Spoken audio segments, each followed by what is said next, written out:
Então eu conto com a ajuda de vocês, orando para que Deus tenha misericórdia de mim e me conceda mais uma vez da sua graça. Abra o seu coração e ouça uma palavra de fé, porque a fé vem pelo ouvir, e ouvir a palavra de Deus.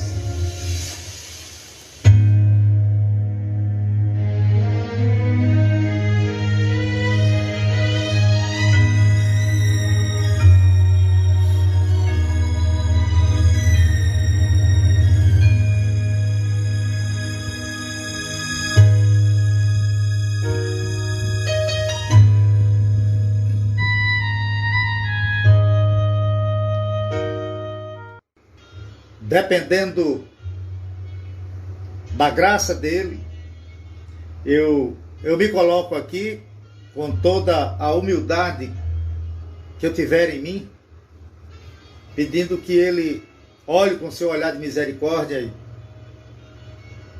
e me dê mais um pouquinho da sua graça, para que eu possa trazer uma palavra nessa manhã, e que a palavra que eu proferi aqui não sejam minhas palavras, mas palavras vindas do trono da graça de Deus.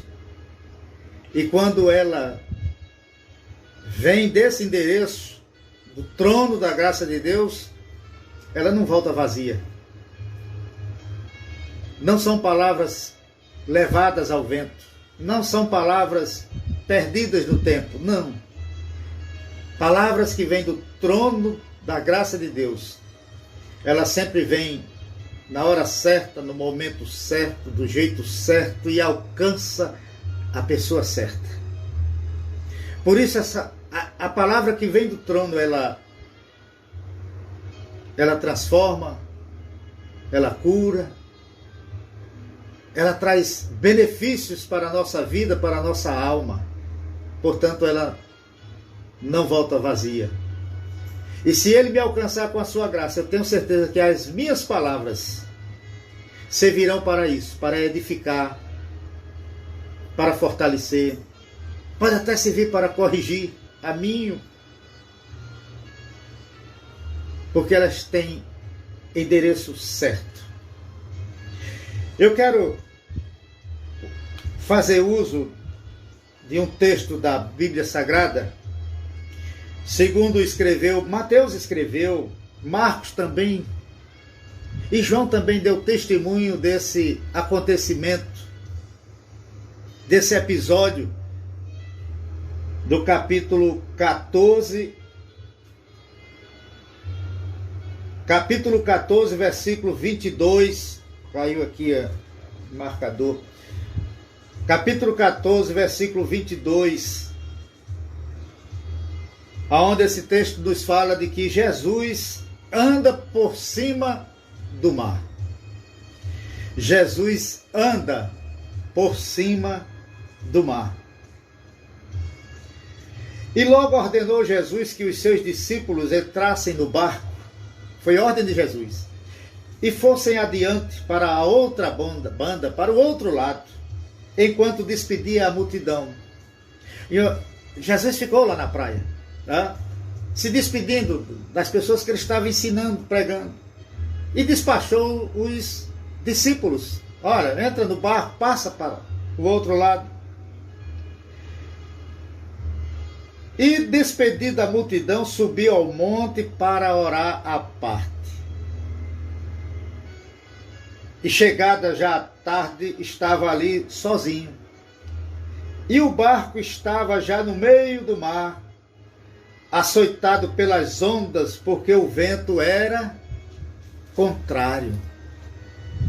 Porque o vento era contrário, soprava contra o movimento, o deslocamento daquele barco, daqueles homens, daqueles discípulos. O vento era contrário, diz a palavra de Deus. Mas à quarta vigília da noite, dirigiu-se Jesus para eles, caminhando por cima do mar. E os discípulos, vendo caminhar sobre o mar, assustaram-se, dizendo: é um fantasma! E gritaram com medo.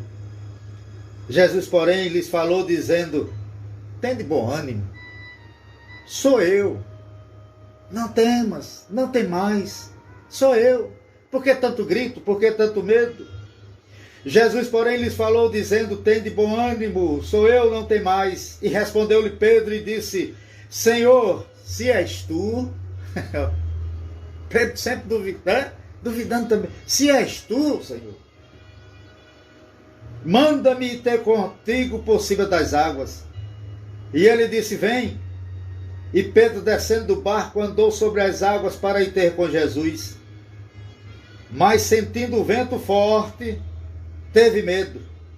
E, começando a ir para o fundo, clamou, dizendo: Senhor, salva-me. E logo Jesus, estendendo a mão, segurou e disse: homem de pequena fé, por que duvidastes? E quando subiram para o barco, acalmou o vento. Então aproximaram-se os que estavam no barco e adoraram-no, dizendo: és verdadeiramente o Filho de Deus.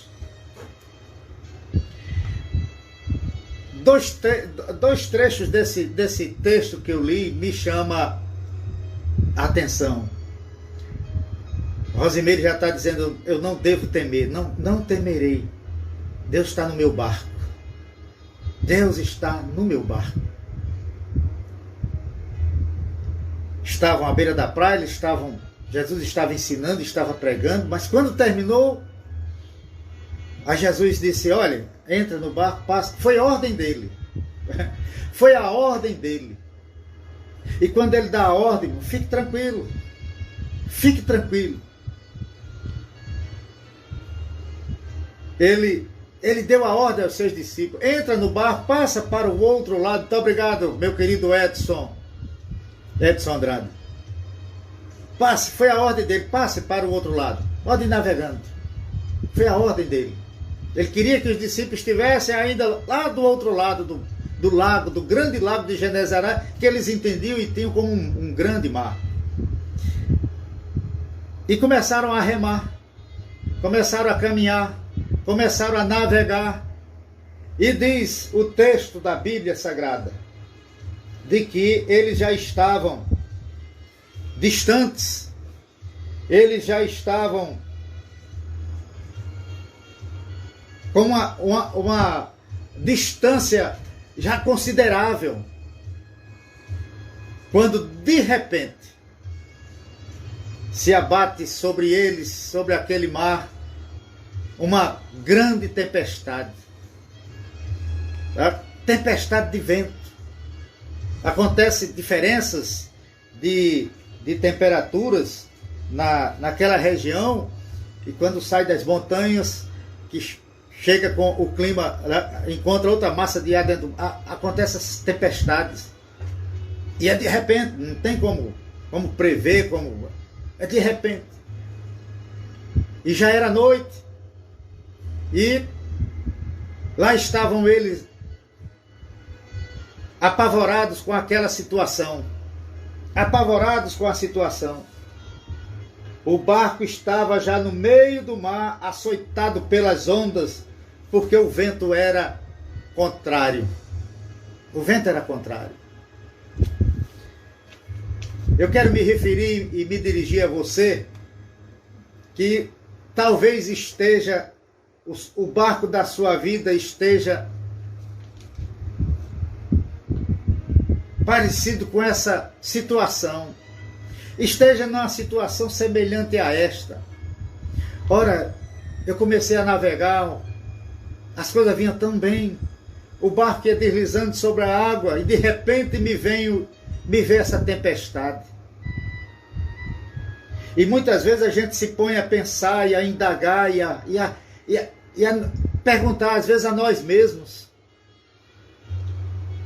por que acontecem tantas coisas ruins conosco? Por quê? Se a gente pudesse escolher, escolheríamos passar a nossa vida sem situações ruins, constrangedoras.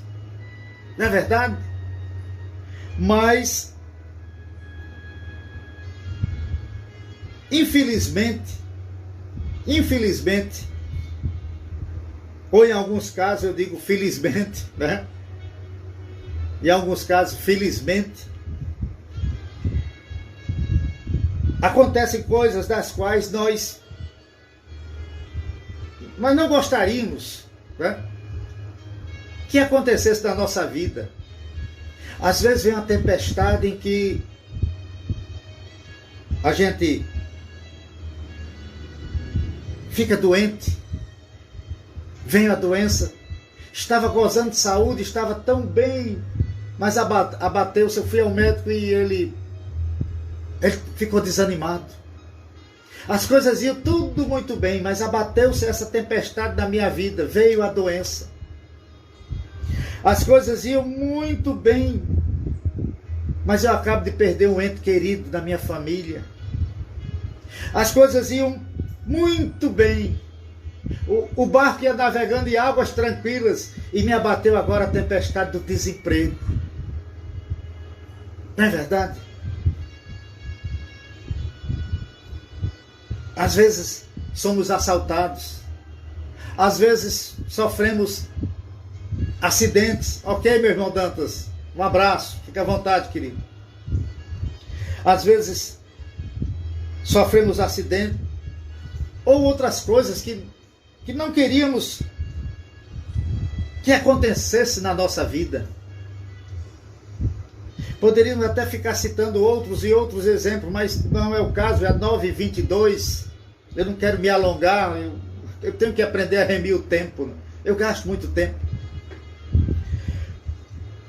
O que eu quero dizer, meu irmão, é que não há motivo, mesmo que a sua situação, a situação do seu barquinho via deslizando em águas tranquilas e agora você deparou-se com essa tempestade, não há motivo para se desesperar.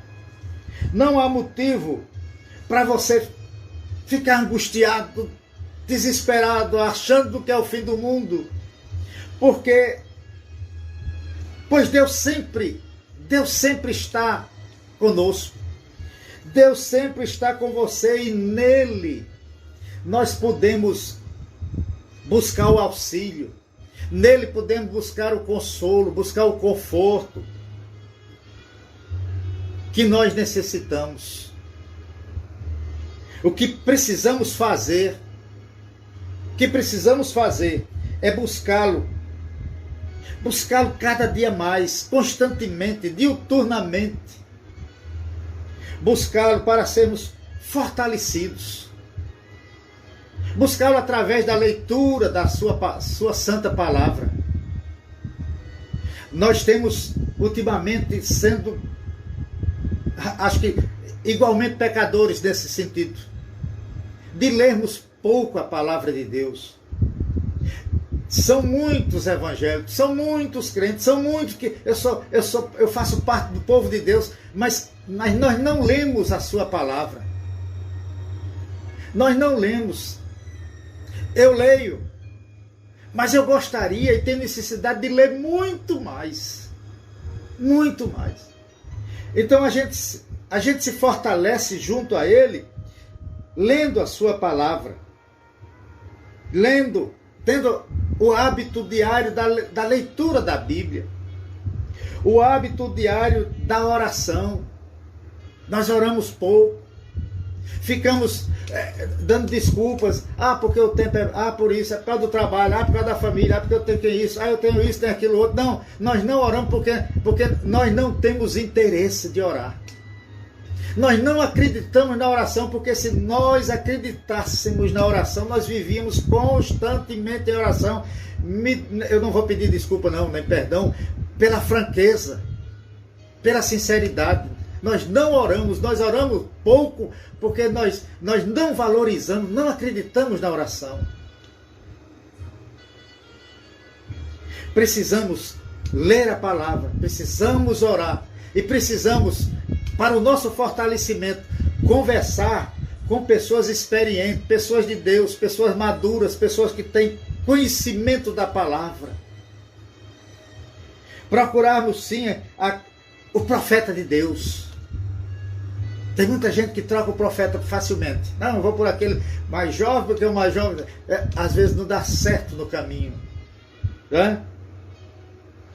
Porque você lendo, você adquirindo o hábito de ler a Bíblia, ler a palavra de Deus, o hábito de orar e o hábito de conversar com pessoas que têm uma vida consagrada diante de Deus, recebendo do Senhor, através dele, orientação, recebendo direção para a sua vida, para a nossa vida, olha, as dores serão bem amenizadas. Bem amenizadas. Deus age a nosso favor, meu irmão. Deus age a nosso favor, João Cardoso. Deus age a nosso favor, Rosimeire Pimentel. Ele está sempre disposto a lutar por mim, a lutar por você. Deus age em nosso favor em todas as circunstâncias. Em todas as situações que passamos, Deus está à nossa disposição. Precisamos ler a sua palavra, precisamos orar, precisamos agir nesse sentido. E dependendo do modo como encaramos as nossas dificuldades, encaramos as situações ruins, as nossas tempestades, elas nos ensinam muito. Vai depender de que maneira você encara, de que maneira você vê essa tempestade. Sempre vem a luta, mas sempre depois da luta, quando você está celebrando a vitória, você diz: a luta valeu porque eu aprendi assim. Eu melhorei nesse sentido, nesse lado da minha vida. Eu melhorei depois dessa luta, eu me tornei melhor. Eu me aproximei mais de Deus, eu me tornei uma pessoa mais humana. Isso vai depender de como você vai encarar a tempestade que se abate sobre a sua vida. Por incrível que pareça,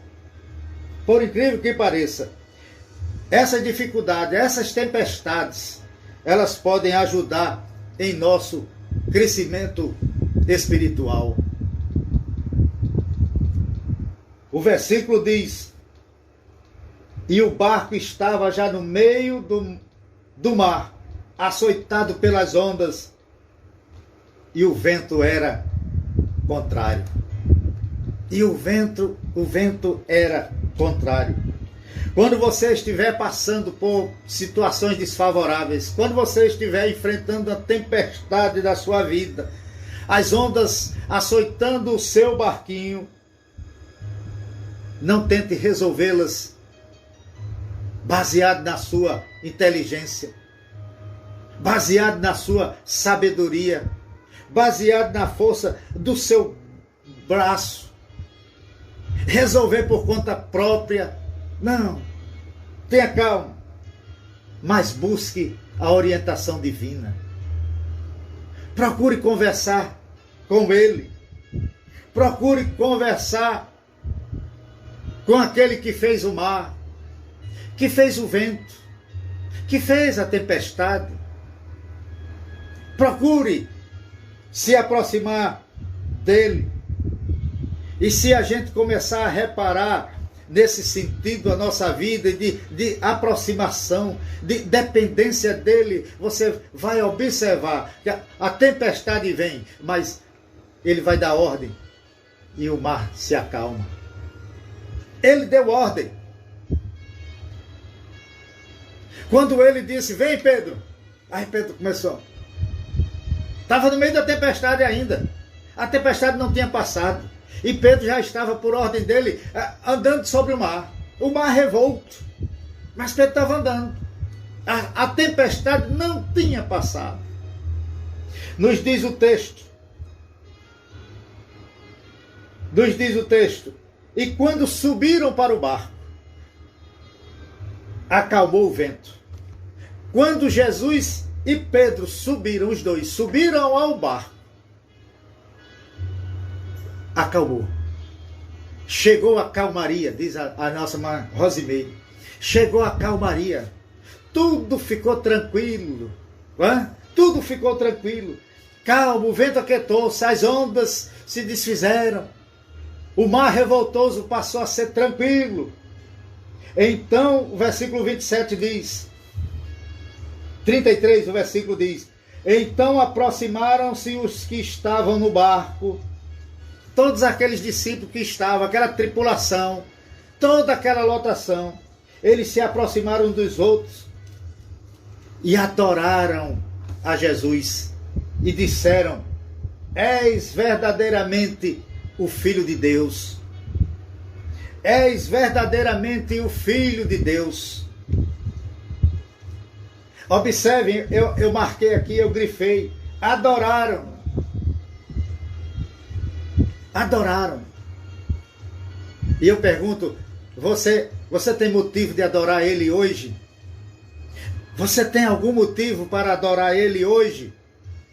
Então não deixe para amanhã. Adore a Ele hoje. O barco estava já distante, o mar revolto, o vento batendo contrário. E quando Jesus e Pedro entraram no barco e acalmou-se, eles adoraram. Achei bonito isso. Eles adoraram. Depois que Jesus acalmou aquela tempestade, os discípulos, segundo o texto, eles se reuniram, eles se juntaram, louvaram a Ele e o adoraram. E o adoraram. Os discípulos nunca tinham feito isso antes. Não. Os discípulos poderiam até ter adorado a Ele em grupo. Você pode verificar, pode ler Mateus, Marcos, Lucas, João. Você não vai encontrar os discípulos em grupo adorando Jesus quando Jesus curou o leproso. Ele curou o leproso. Mas a Bíblia não nos relata de que os discípulos, por aquele feito, o adoraram. Jesus, naquele momento em que ele perdoou a mulher adúltera, mas os discípulos que estavam ali não se reuniram e o adoraram.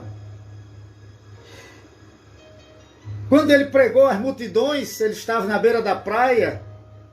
Quando ele terminava, os discípulos não adoraram. Eles não se reuniram em nenhum momento antes desse para o adorarem. Eram discípulos que estavam dispostos a tudo. Foram discípulos que estiveram dispostos a segui-lo, dispostos a deixar a família, dispostos a largar o emprego, como muitos fizeram, dispostos a expulsar demônios. Eles estiveram dispostos até morrer pelo Evangelho. Mas só foi nesse momento em que eles, em grupo, resolveram a louvar e adorar Jesus. E você deve até me perguntar, mas Gessoni, somente depois desse incidente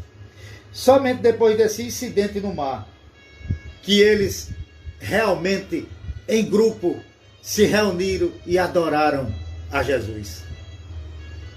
Talvez você até me pergunte, mas por quê?